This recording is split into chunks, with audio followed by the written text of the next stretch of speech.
बिस्मिल्लाहिर्रहमानिर्रहीम।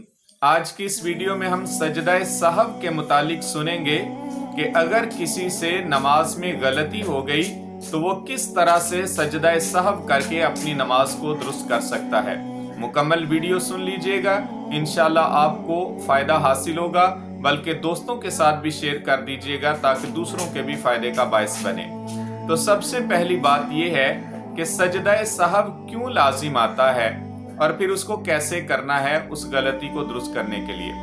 नमाज के अंदर बहुत सारी चीज़ें ऐसी हैं जो वाजिब हैं। अगर नमाज के वाजिबात में से कोई वाजिब छूट जाता है या उनमें रद्दो बदल हो जाता है तो इस वजह से सजदा सहव लाजिम आएगा।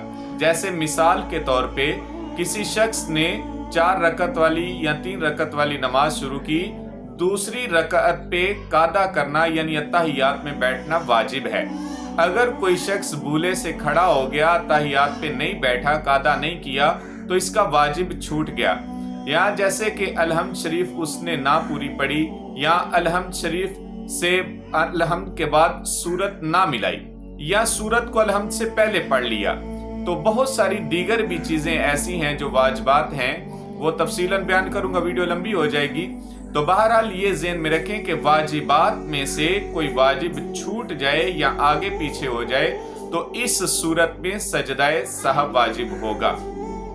अगर कोई जानबूझ के वाजिब छोड़ेगा तब तो सजदा सहव से भी नमाज दुरुस्त नहीं होगी, उसको नमाज को लौटाना पड़ेगा। तो अब चलिए ये बात सुनते हैं कि सजदा सहव हम कैसे करेंगे।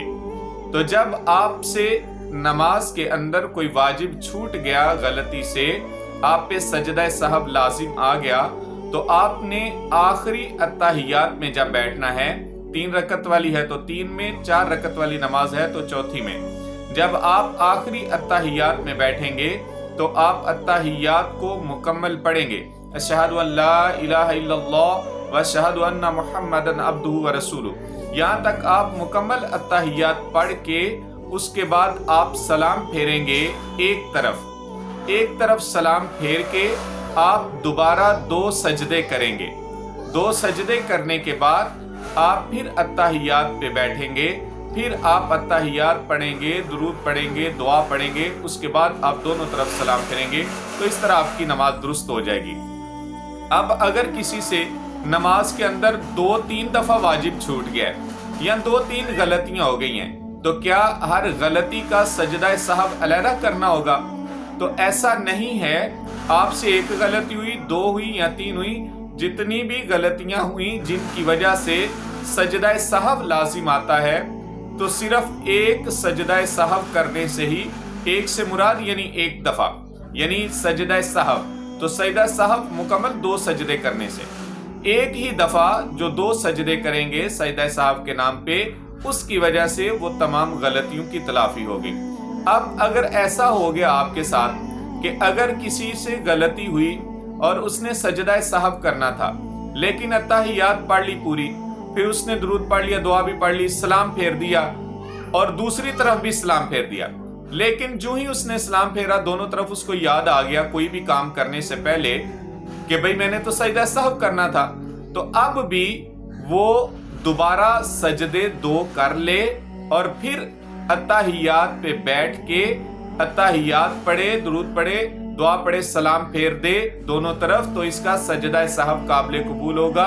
और बावजूद इसके कि इसने सलाम फेर दिया था तब इसकी नमाज दुरुस्त हो जाएगी।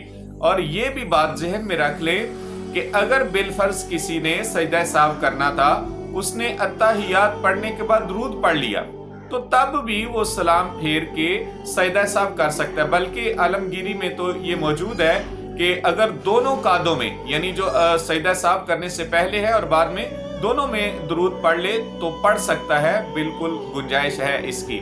और बल्कि बास जगह पे ये मौजूद है कि पहले में वो अत्तहियात भी पढ़े, दुरूद भी पढ़े, और दूसरा कादा जो कर रहा है सजदा सहव के बाद उसमें अत्तहियात पढ़ के भी सलाम फेर देगा, तभी नमाज मुकम्मल हो जाएगी। लेकिन जो मुरव्वजा तरीका है یعنی آپ اتحیات پڑھ کے سلام پھیریں گے، 2 سجدے کریں گے، پھر اتحیات پڑھ کے درود پڑھیں گے، دعا پڑھیں گے، سلام پھیریں گے، تو اس طرح آپ کی نماز درست ہو جائے گی۔ اللہ پاک ہم سب کا حامی و ناصر ہو، ہمیں دین کی سمجھ اور عمل کرنے کی سعادت نصیب فرمائے۔